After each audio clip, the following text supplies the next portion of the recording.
What a bunch of a-holes.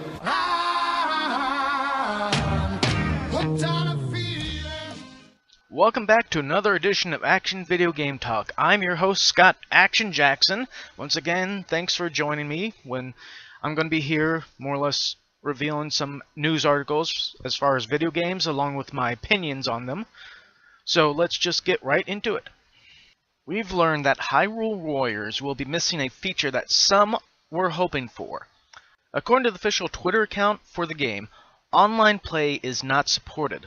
Offline play will be handled with one player on the television and the other on the gamepad. Recent Dynasty Warriors titles, including the March release of Dynasty Warriors 8 Extreme Legends Complete Edition on PlayStation 4, PlayStation 3, and Vita, offer online play.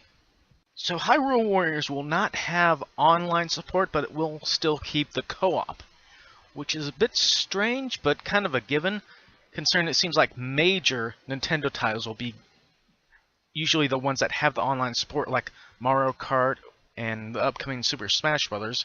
When a game like this, not every game needs to be online. I mean, considering that some of the Dynasty Warriors games, including this new one that's coming out, Dynasty Warriors 8 Extreme Legends Complete Uber Jank Edition, is going to have online play. There are some Dynasty Warrior games that have online play, but something like this could have it. I'm guessing Nintendo could probably work on maybe implementing it later on, but not right now. The Pokemon Company International is opening a new online store that will sell official Pokemon merchandise. And to honor the website's launch, the company is offering players a free Pokeball pattern Vivillon. Owners of the Pokemon X and Y can now download the special Vivillon with its unique wing patterns. This level 12 Pokeball pattern Vivillon knows the moves Stun Spore, Gust, Light Screen, and Struggle Bug. Players should take their game online before August 12th to grab this special new critter. Well, now apparently there's a Pokemon Company International opening a store online, and to celebrate, it's giving away a free Vivillon, which, if I'm saying the name of the Pokemon right, is kind of like a... If you remember the Butterfree from the original Pokemon game, it's kind of a bug Pokemon like that. But this is, I think, the second, if I'm guessing right, the second time that this Pokemon has been available for download, especially for a specific pattern for its wings. But it's nice here that they actually show some of the, its actual level and the actual moves it's got, so that actual players of the Pokemon X and Y game can actually figure out how and exactly they would use this Pokemon. Starting with the release of Mega Man Battle Network on the Wii U Virtual Console last week, Capcom has promised a new Mega Man every Thursday for the platform during the month of August. By September, every game in the list below and Mega Man Battle Network will be available to download on Wii U.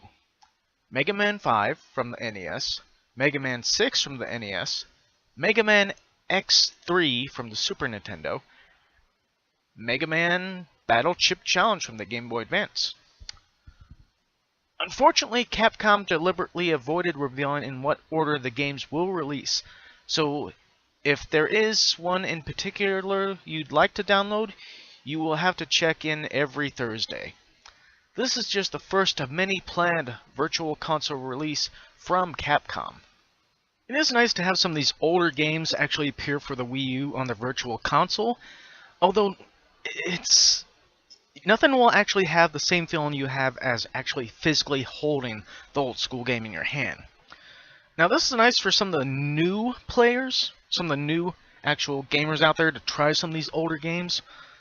We got Mega Man 5, Mega Man 6, both from the original Nintendo system, Mega Man X3 from the Super Nintendo system, and Mega Man Battle Chip Challenge for the Game Boy Advance. Some of them might have already played, because, the Game Boy Advance was not too long ago. The weird part here is that there's no actual order of when these games are going to be coming out for the Virtual Console, which is kind of a head-scratcher, but then again, if you do check in on the Virtual Console, I guess every Thursday, you'll probably be able to get these. And also it says here that this is going to be the first of many planned by Capcom. I'm going to be curious to see if, and if is the key word, would they be able to put Mega Man Legends on the Virtual Console? Or would that be too advanced as far as the technology? Minecraft on the Xbox 360 is going to get a new pack of skins very soon. The Marvel Minecraft universe is about to expand with 24 skins based on the Guardians of the Galaxy film and comic. In addition to Star-Lord, Gamora, Drax, Groot, and Rocket Raccoon, images shown Nova, Thanos, and more. The bundle isn't dated or priced yet, but the previously released Avengers pack that included 35 skins is $2.99 on Xbox Live. So with all the hype and success of the Guardians of the Galaxy, they did also have planned to release these Minecraft skins for the Xbox 360 version of Minecraft. Now this does cover both the comics and the film. So there's going to be 24 skins total. There's no actual date or price set, but technically these skins should be out now, if not sometime this month. And the price, I'm guessing it would be the same price as the Avengers pack was, $2.99. Now, why couldn't they do this for the PlayStation 3 version too? Now, that's one thing that bugs me. It's like, why does the Xbox 360 get all these exclusive skins, but PlayStation 3 only has a few that are Sony-only skins? Canadian gamers must have thought that they were dreaming when they logged into Best Buy Canada to find an Xbox One console listed with Mega Man Legends for just $45. The listing was made public by a Reddit user who posted the pictured photo. Best Buy obviously corrected its mistake, but there's discussion in the Reddit thread of some about a very lucky few gamers who have managed to grab the deal of a lifetime. Almost all the orders were cancelled, but a lucky few made it to pick theirs up, says the original poster Zeppelin Dude 93. Another user, Love Salad, said he managed to claim his $45 Xbox One, posting a photo of his shiny new console along with the receipt. You just gotta love human error with technology these days. Because you can post a $500 system bundled with a game and have it listed accidentally as $45. Now, I know Bill Bush, who's more or less the main guy over at Reploid Productions, loathes Best Buy. And I know he could probably have a few things to say about this. But it is funny and nice to hear that some gamers actually took advantage of this deal and bought this, and very few actually got theirs. Yeah, this is a thing that happened to the Best Buy online store in Canada. Unfortunately, we're not going to be that lucky here in the US. Microsoft and Iron Galaxy's revival of the classic Killer Instinct fighting franchise was an early stand-up of the Xbox One lineup. Now the game is being released on disc with a little extra. Microsoft announced that a retail version of the previously download-only game entitled Killer Instinct Combo Breaker Pack will hit store shelves on September 23rd. It will retail for $19.99. The game will include all the content and the 8 fighters from Killer Instinct Season 1, and will also include a code for TJ Combo, a character from the upcoming Season 2. Season 2 of Killer Instinct will be released for Xbox One later this year. Now, hopefully, everyone knows what Killer Instinct is.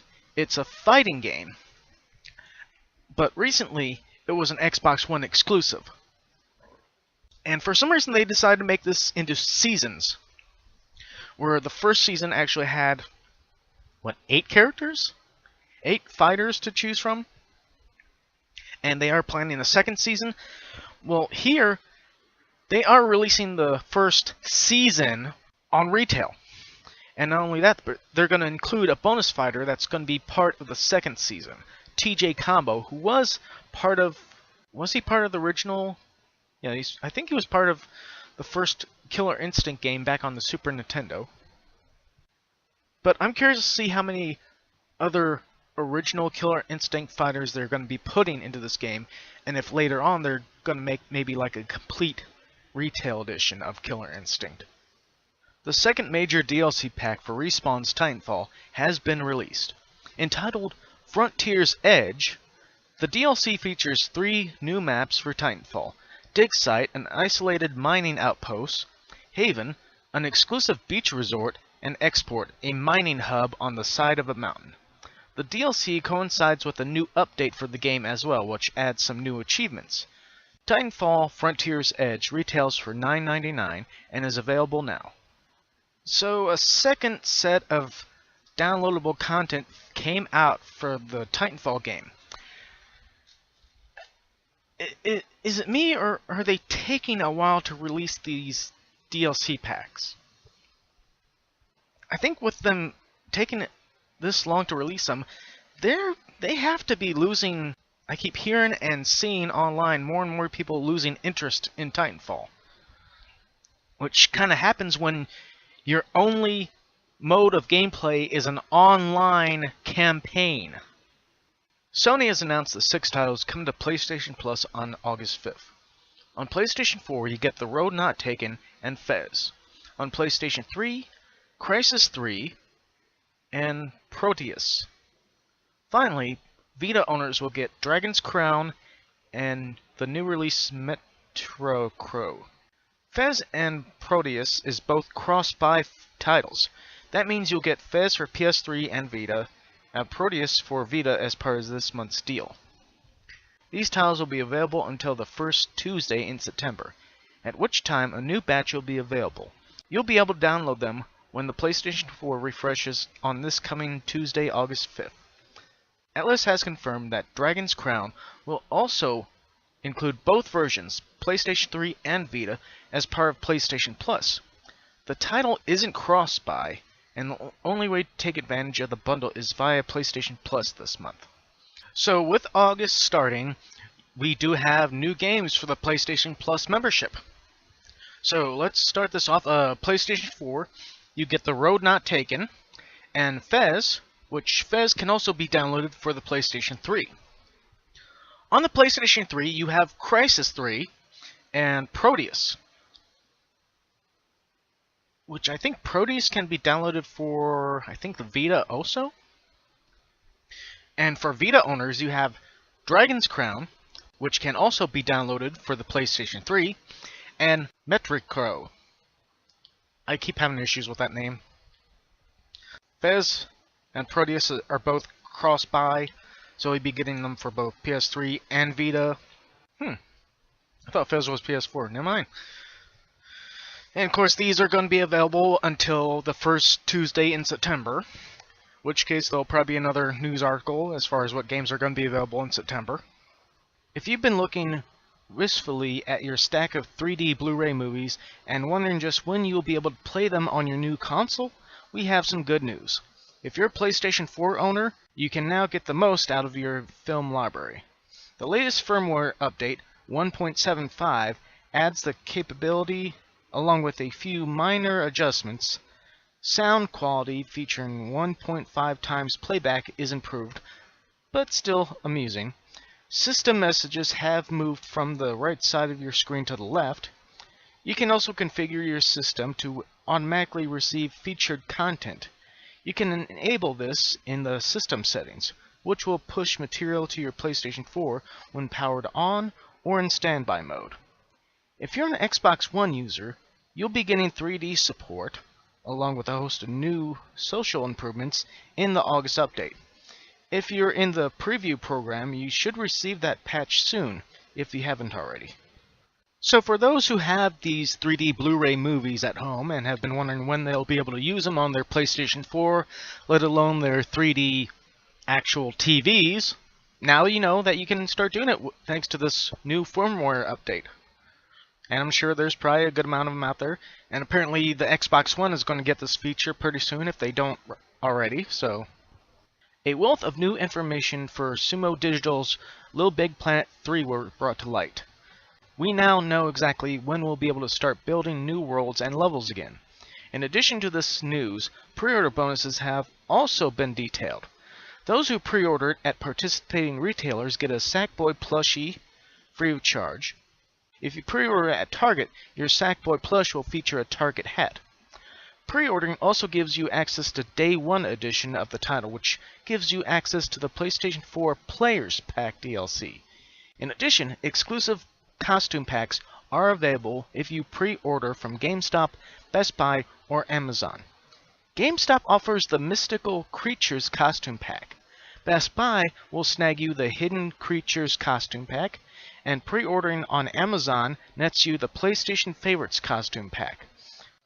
Little Big Planet 3 arrives on PlayStation 4 and PlayStation 3 on November 18th.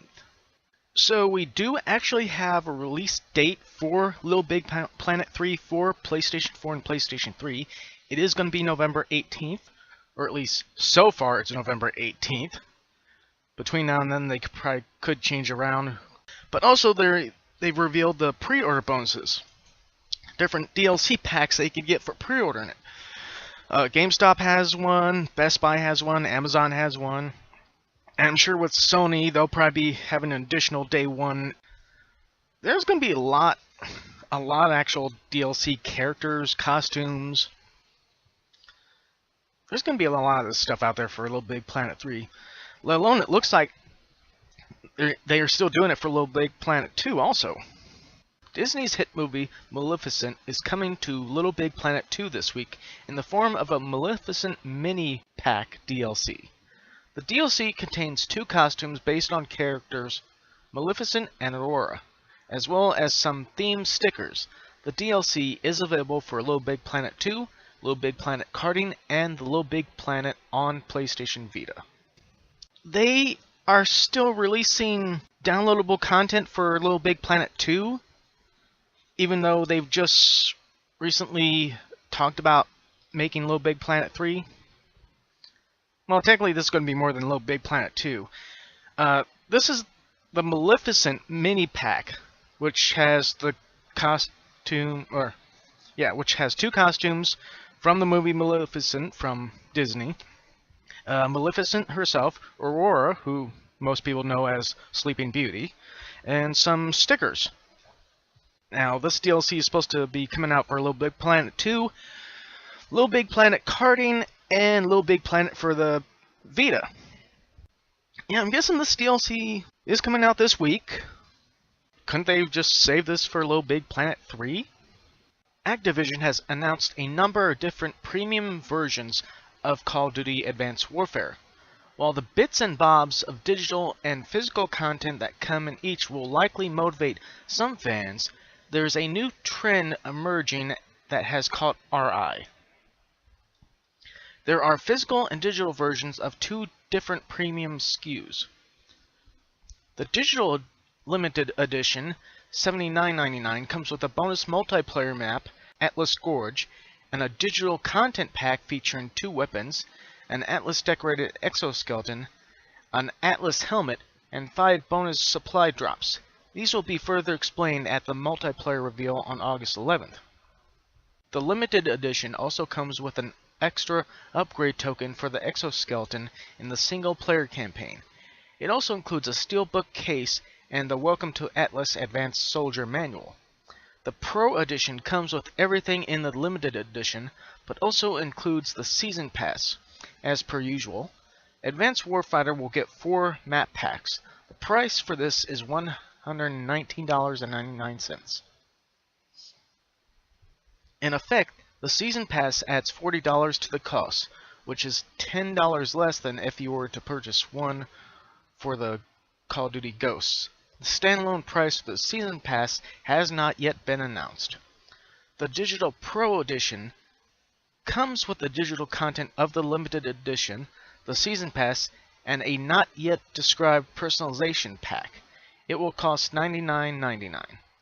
The Call of Duty Advanced Warfighter will be out for Xbox One, Xbox 360, PlayStation 4, PlayStation 3, and PC on November 4th.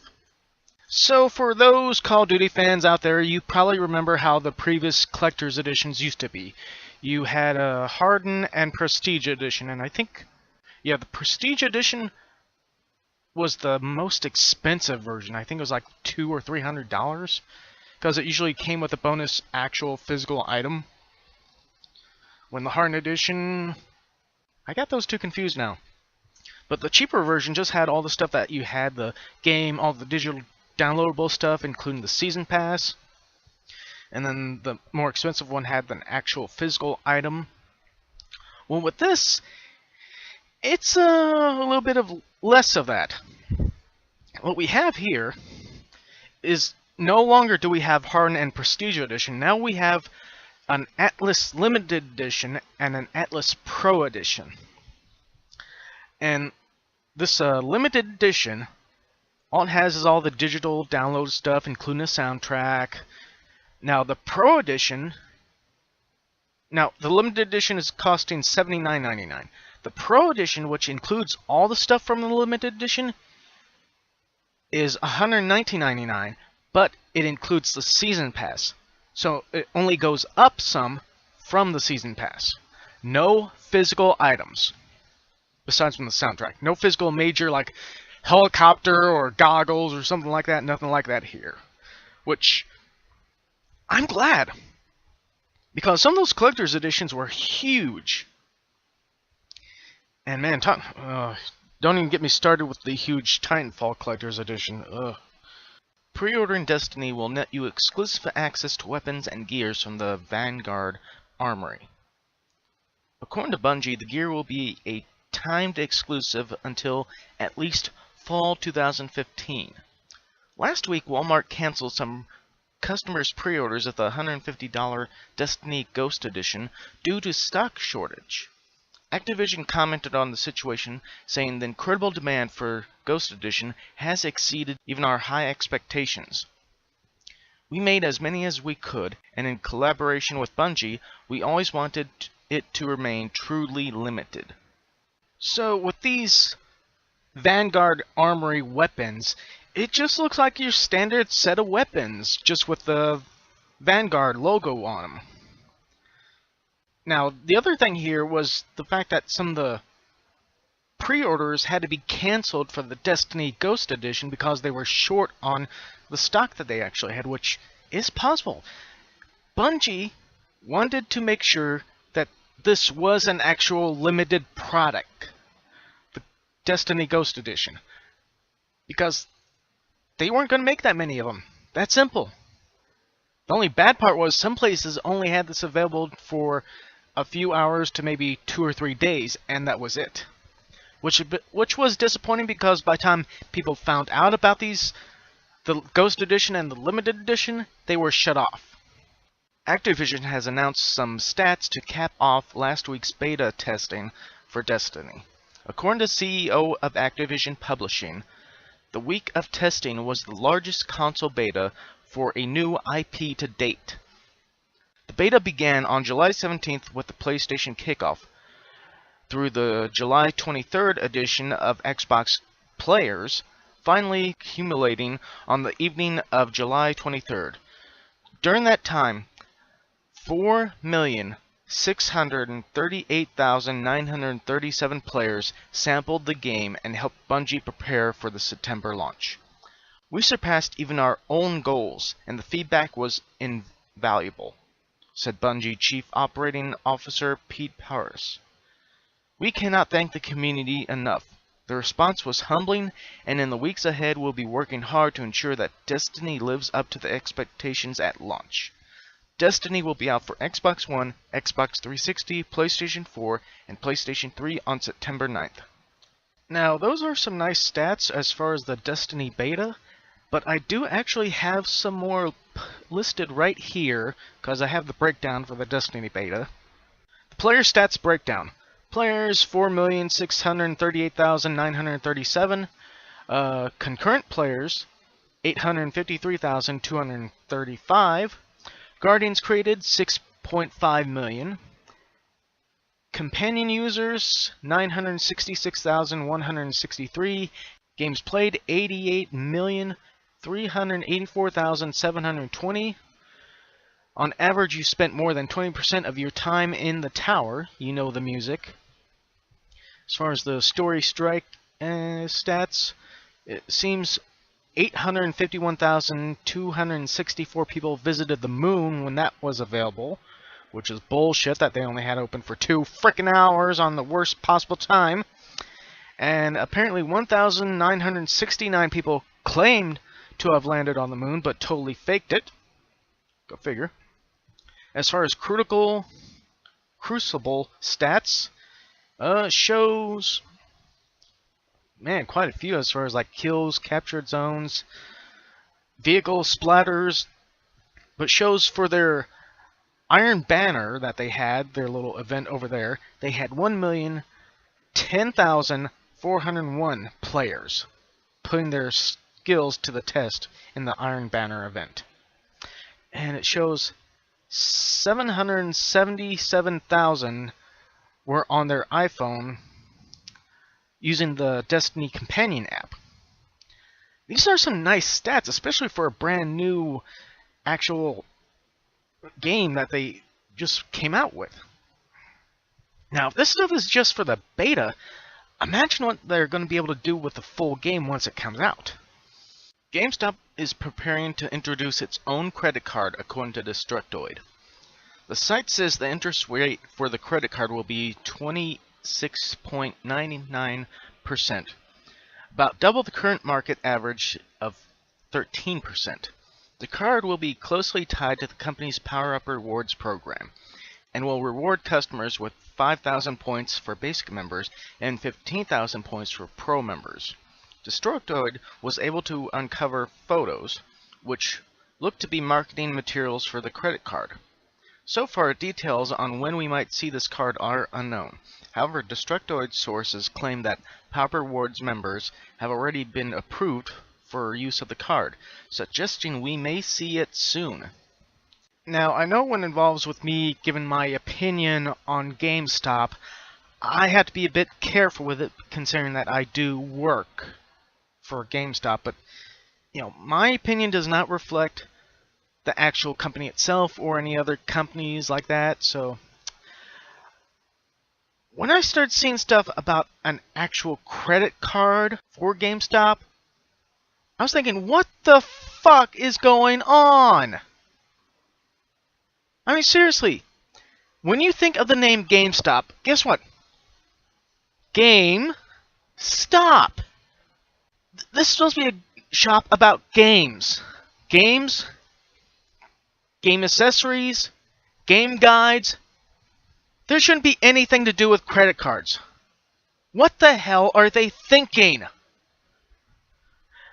Now, I know there's one other news article that has come up.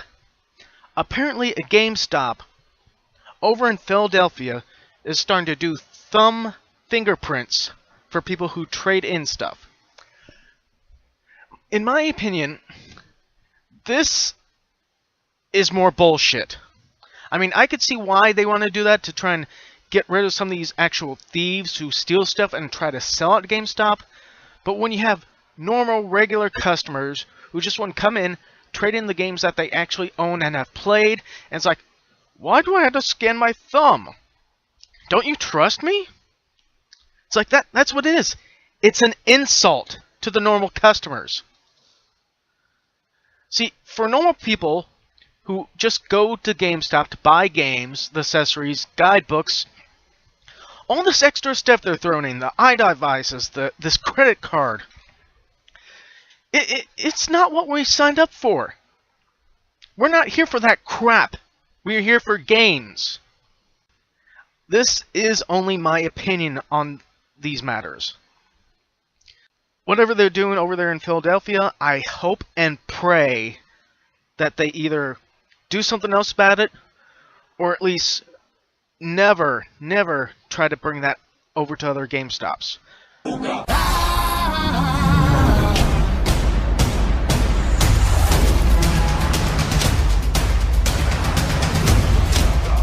Now, as far as this week's major new releases, we have Teenage Mutant Ninja Turtles for the 3DS, Sacred 3 for the PlayStation 3 and Xbox 360, Ultra Street Fighter 4 for PlayStation 3 and Xbox 360, Road Not Taken for PlayStation 4 and Vita, The Swapper for PlayStation 3, PlayStation 4, and Vita. So, that'll do for this edition of Action Video Game Talk. Once again, thanks for listening. Down below, I will put a link for the Facebook page. Later on, I will be putting up the separate videos from this episode. So, until next time, bye!